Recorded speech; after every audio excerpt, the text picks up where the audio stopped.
Halo, shalom Bapak Ibu, saudara-saudara yang dikasih oleh Tuhan.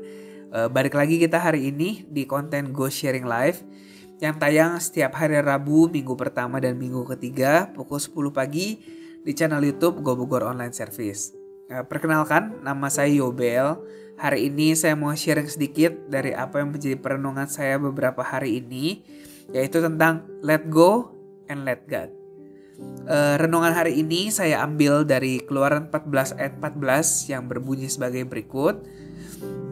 Keluaran 14 ayat 14. Tuhan akan berperang untuk kamu dan kamu akan diam saja.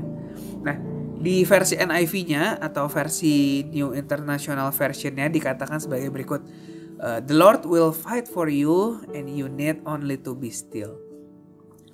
Be still ya, atau diam itu berbicara tentang let go and let God. Let go berarti kita berusaha untuk melepaskan ego kita lepasin nih kendali atas hidup kita, dan kita percayain semuanya itu ke dalam tangan Tuhan. Dan kita let God, atau kita membiarkan rencana Tuhan atau pekerjaan Tuhan yang terjadi atas hidup kita. Nah, kalau saudara baca di perikop Keluaran 14 ya, sampai 15-nya, di situ tuh diceritain bagaimana bangsa Israel keluar dari tanah Mesir, terus dikejar oleh pasukan Firaun. Nah, di saat pasukan Firaun itu udah deket, bangsa Israel udah gak bisa kabur kemana-mana waktu itu kondisinya, karena mereka ada di tepi laut gitu, mereka udah bingung mau kemana. Nah, awalnya kan mereka taat ya, mereka mau tuh keluar dari tanah Mesir, percaya sepenuhnya sama Tuhan.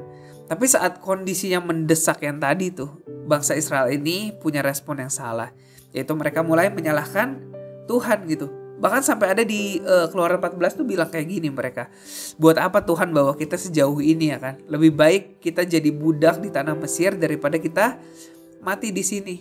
Nah, iman mereka yang awalnya taat akhirnya mulai goyah, saudara.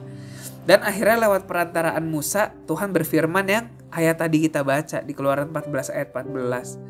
Gitu. Tuhan akan berperang untuk kamu hanya akan diam saja. Jadi Tuhan bilang tuh tenang aja gitu. Dan benar, Tuhan akhirnya pakai Musa untuk belah laut ya, buat jalan di tengah laut sehingga bangsa Israel bisa kabur dari pasukannya Firaun. Ya, jadi saat bangsa Israel udah percayain semuanya sama Tuhan, Tuhan nggak mungkin tuh tinggalin bangsa Israel gitu aja. Ya, nah dari kisah tadi bangsa Israel ya, mungkin satu perenungan sih yang bisa kita ambil gitu. Sering gak sih kayak kita bilang, Tuhan aku percayakan hidup aku ke dalam tangan Tuhan gitu. Atau mungkin di doa kita bilang biar rencana Tuhan yang jadi atas hidup saya. Ya kan, sering ya kita bilang gitu ya. Tapi kenyataannya saat masalah datang, saat kondisinya mulai gak enak nih, sering gak kita jadi ragu sama penyertaan Tuhan gitu. Kita mulai bersungut-sungut, kita gak bersyukur, bahkan ekstrimnya ada yang kecewa sama Tuhan, menyalahkan Tuhan gitu. Ya mungkin kita berusaha gitu, pegang kendali atas keadaan yang gak enak. Kita berusaha pegang kendali atas masalah-masalah kita ya kan.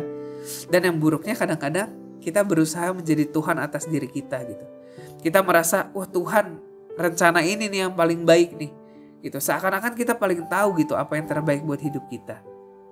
Padahal nyatanya tuh Tuhan lagi mau proses kita sebenarnya, saudara. Ya, lewat setiap masalah yang ada, Tuhan tuh mau tunjukin gitu kuasanya dalam hidup kita. Sama kayak bangsa Israel ya. Tuhan lewat masalah yang ada, Tuhan tunjukin kuasanya belah laut.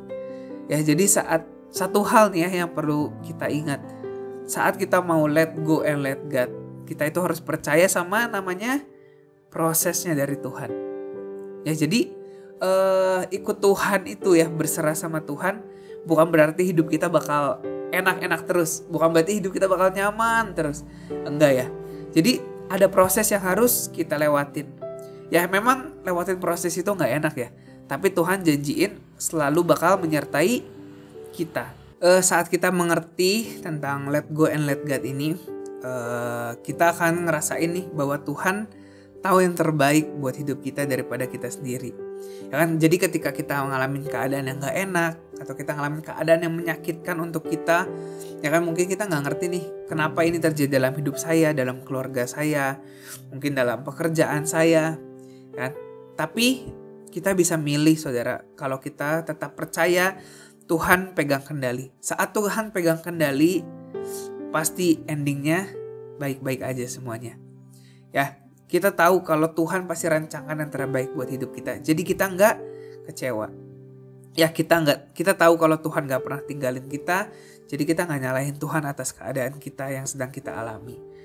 Jadi saudara, apapun yang sedang terjadi dalam hidup kita sekarang ini, mari sama-sama kita belajar untuk let go and let God.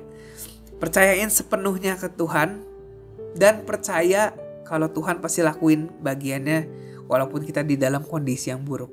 Ya, jadi baik atau buruk keadaan kita, tetap percaya pada rancangan Tuhan, tetap taat, lakuin apa yang Tuhan mau, dan percayalah Tuhan sedang bekerja untuk hidup kita semua. Ya, sama seperti Tuhan tadi nyertain bangsa Israel keluar dari tanah Mesir. Ya, walaupun keadaannya sempat gak enak ya, dikejar pasukan Firaun gitu, terjebak di tepi laut. Ya, tapi Tuhan berikan jalan keluar. Begitu juga hidup kita. Tuhan akan sertai dan berikan jalan keluar atas setiap permasalahan kita. Ya, mungkin saat ini kita belum bisa ngelihat kayak penyertaan Tuhannya. Lebih tepatnya mungkin kita belum bisa ngelihat sih rancangan Tuhan yang mana yang terbaik buat hidup kita gitu. Tapi di saat kita udah ngerti tentang konsep let go and let God, ya kan, kita bisa percaya bahwa apapun yang sedang terjadi di hidup kita itu adalah yang terbaik untuk kehidupan kita dari Tuhan. Jadi terus taat, terus percaya sama rancangan Tuhan, jangan pernah kecewa sama Tuhan. Oke, sekian sharing saya hari ini. Semoga bisa memberkati Bapak Ibu Saudara semuanya. Jangan lupa untuk terus saksikan Go Sharing Live hanya di channel YouTube Go Bogor Online Service. Sampai jumpa kembali di konten Go Sharing Live berikutnya. Tuhan Yesus memberkati.